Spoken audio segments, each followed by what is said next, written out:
plan is, babe, take apart everything around the motor, all of this. We might be able to take some of this off, this over here, so that way we can take the head off. Then we have to take off the valve cover too. So we'll do what we can today, but if we can't take off any more than that, then it's fine. Tomorrow's another day.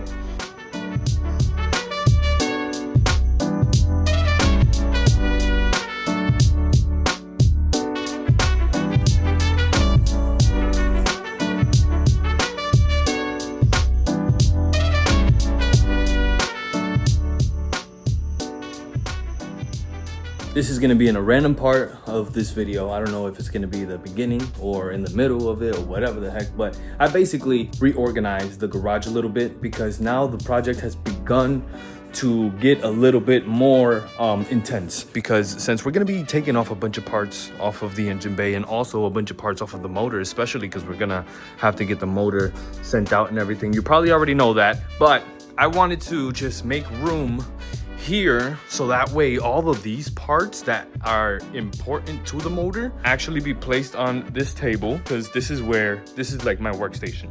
As you can see, I hung this intercooler piping up because I'm not going to be using this until like the very end, and I honestly want to make it nicer and everything. But thinking about actually decorating this with a bunch of different car parts and also like any just like decoration to make it mine.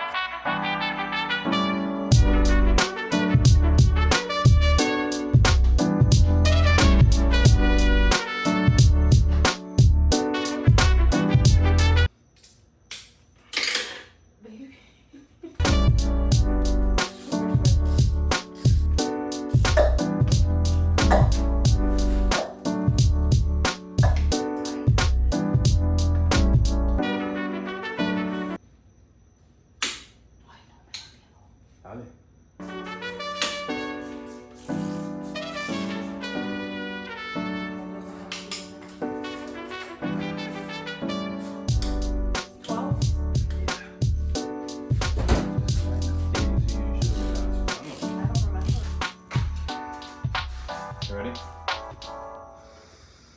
We are ready.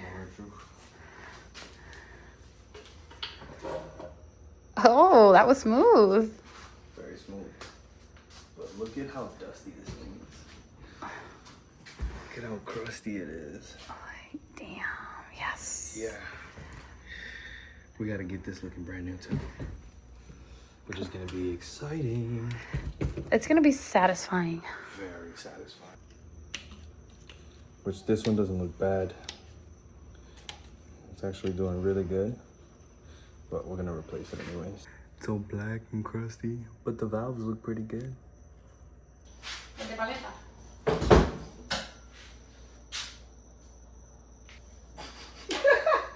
That's some piece of shit. That was a piece of the ¿Qué porquería?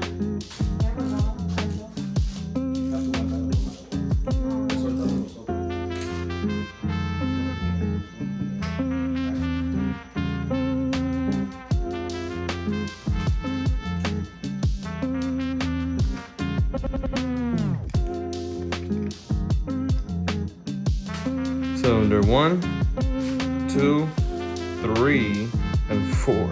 Why is it that this one looks brand new? This is definitely why it was misfiring for sure. What does that mean? Does that mean that this wasn't sparking?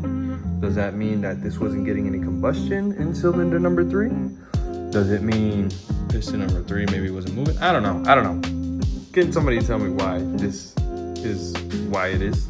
I put an extension in here so that way we can see when the motor was top dead center and get everything lined up. There's plenty of videos out there to show you how to put this thing in timing, right? This is my first time doing it, and it's honestly very simple.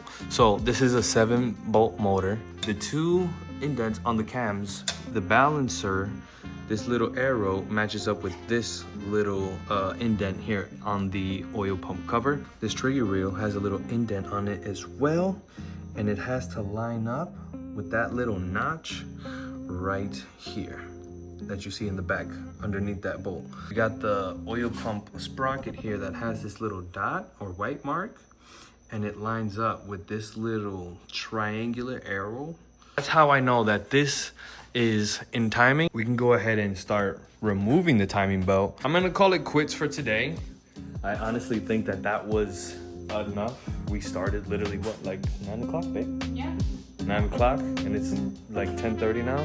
We took out the intake manifold, thermostat housing, coil packs, and the bracket on there, the PTU, fuel rail, and a couple other little bits and pieces like brackets and tensioners and things like that. So we're almost to the point where it's stripped bare to just a straight long block. We still have a couple brackets and stuff on there. That's gonna be it for this video. I appreciate you guys watching, and I'll see you guys in the next one. Peace out.